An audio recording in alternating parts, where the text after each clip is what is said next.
All right, welcome to Tandem Cyber Solutions YouTube channel. My name is Mike. I am co-founder and lead penetration tester for Tandem Cyber Solutions. In this video, we're going to be talking about why penetration tests are so important to organizations and what it can do to improve their cybersecurity program. So stay tuned. We're going to jump into that in a second. All right, there are several reasons, and today we're going to be talking about the top 8 reasons why pen testing is so important to organizations out there. We're going to go through each one of these 8 one at a time to discuss that particular aspect. All right, the first one up is identifying vulnerabilities before the attackers do.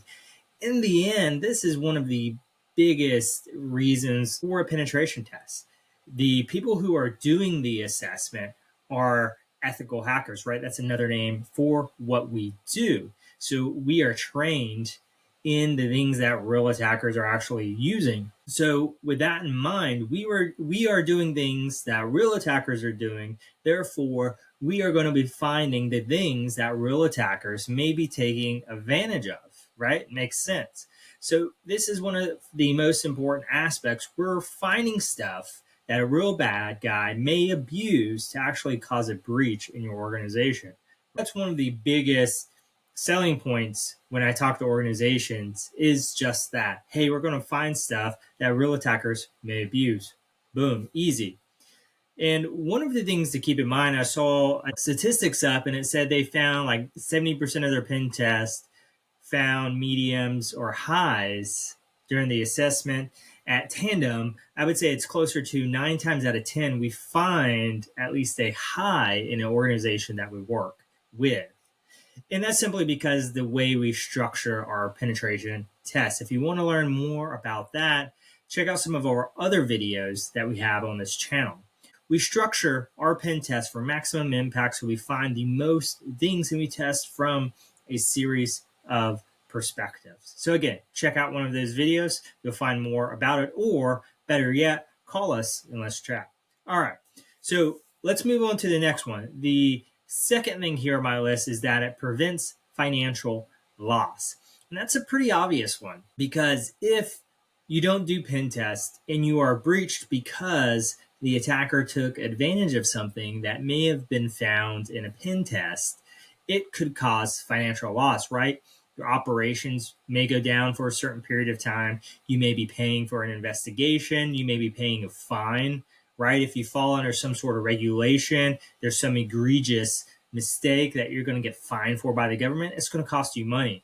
And of course, any interruption to operations is going to cost you money. So there you go. Number 2 is financial loss. This is an investment in your security program to improve your posture that you have, your defense, right? That's what it's all about, improving the defense, improving your ability to stop, detect, and deter threats to your organization. All right. The third one we have here is to ensure compliance and regulation adherence.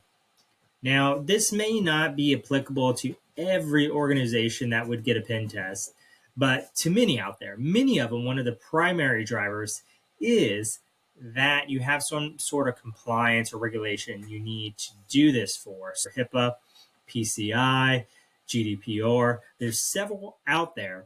If your organization has to deal with that, you may need a pen test. It may be an absolute requirement for you. There are other circumstances too, depending on your industry, where it may be required, such as legal, you have finance. You also have, if you're trying to get an insurance policy, some of those insurance brokers may require one as well to show you're actually taking minimum steps, right? Minimum steps to improve your security situation. Our next one we have here is to protect your brand reputation.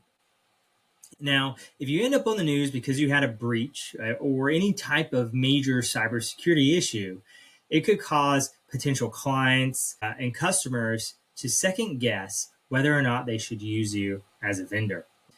And it happens a lot. If you are a service that or an organization that is in charge of protecting people's data to protect their systems or whatever it is, if you're protecting something of theirs, they may second guess, giving you that responsibility because you can't protect yourself. You want to do penetration tests because it's going to shore up your security, which is going to make you more resilient, stronger, which means you are less likely to have a breach, which means that you are less likely to have your brand reputation impacted. All right. Next one here, number 5, to uncover real world threat scenarios. Now, this kind of makes sense in that penetration testers are emulating real bad guys. We're trained in the same techniques. We're trained to understand systems in the same way they do. Therefore, we're going to uncover real world type scenarios. So that makes sense. That's great because we're going to find these things before the real bad guys do. And you're going to be able to go ahead and shore up your defenses to protect against those same things. You're going to get the hacker perspective. That's what I like to tell our clients whenever they enroll in our hacker-powered security program. They say, hey, Mike, I want you to take a peek at this project we're working on. I want you to take a look at it from the hacker perspective and tell me, what would a real guy abuse here? And let me know, because we would rather fix it now than a year down the road when a real bad guy may find it, or it may show up on a penetration test. So hackers' perspectives are real depending on the organization you work with.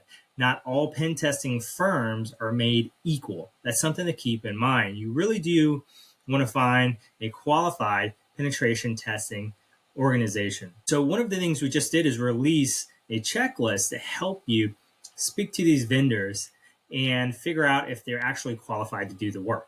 Tandem obviously is, and we encourage you to talk with us, to ask us the same questions, and also do that with other vendors as well.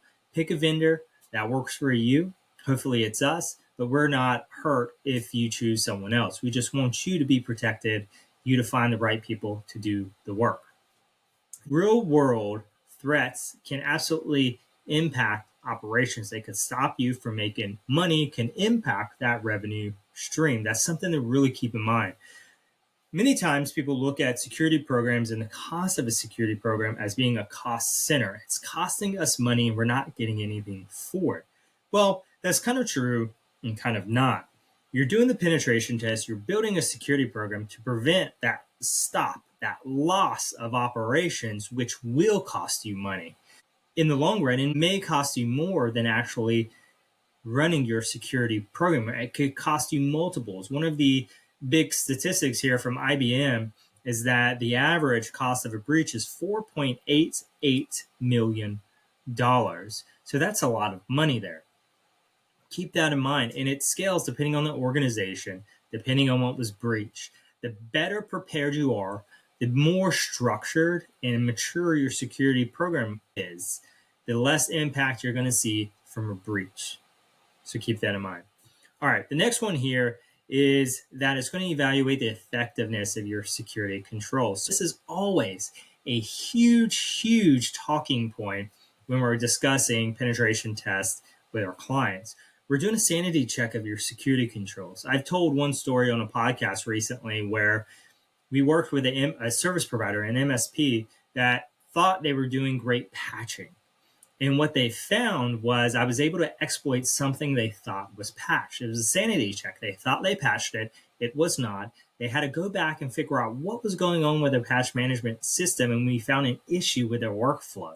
So it's a sanity check of their security control. Something wasn't working the way it's intended, and it happens all the time in a pen test. Something just wasn't working. We were able to abuse it. So again, it's better for us, the ethical people, to abuse it now versus a real bad guy in the future that's going to impact the flow of revenue. All right, moving on to the next one. Number 7, we're going to help you prioritize security investments. One of the things we can do is we can help have that conversation. Here's all our findings. Which ones, Mike, do you think we should invest in first? Where is our biggest impact? And what we typically do with our clients is we talk about risk. And everything you do in your security program should be centered around the risks that you have identified for your organization. You should have identified them, prioritized them by terms of what's most likely to happen, And if it happens, how expensive is it going to be? And we prioritize our spend around those things to one, either eliminate the risk if we can, or reduce it substantially. Can we limit the actual impact if it were to happen, and thus lower that expense that may occur when it does? Risk is a huge thing here, and we want to help guide those security investments. So another thing we talk to our clients about is they may be looking for some evidence that they need to spend money in a particular area. And they may say, hey, Mike, we're thinking about getting a security tool to do this thing, or we just paid for a security tool for this. Can you make sure to spend some time on it, validate its existence, make sure it's doing what it's supposed to be doing? And so we can have those conversations. We can spend time on it and make sure their investments are well spent, or provide advice in how to improve that functionality, improve the quality of that investment by just kind of kicking the tires on it and seeing what it is and what it isn't doing. All right. Next thing is to establish a culture of security. This kind of sounds weird, right? But it's not. So think about it. They may take more secure approaches because they know Mike is coming in with Tandem Cyber Solutions to do a web application penetration test. Or those admins may be making sure everything's updated before we come in so that they don't get hit on the penetration tests. We're helping ensure a level of culture around their cybersecurity program. So we're just watching The Watchmen. If you've ever seen that movie, who watches The Watchmen? We do. We want to make sure that everyone is doing what they're supposed to be doing, and those things they're doing are working as expected. So there you go. That's number 8 for you. These are the things that are important in terms of why you should be getting a penetration test. These are the problems that we solve. This is how we help organizations mature their cybersecurity program. And these are things we love to help with at Tandem Cyber Solutions. If you have any fantastic stories about how penetration tests have helped you in your program, please comment down below about how they helped. Share a story, share real stories for other CISOs, other security leaders, cybersecurity leaders out there, because I'm sure they would love to know. And we love to hear success stories as well, even if you're not one of our customers. So make sure to do that. If any of this content is helpful, make sure to like and subscribe so you can keep up with the latest things coming out. And if you found this particularly useful, feel free to share wherever you want, any type of social media out there. But until next time, we'll see you.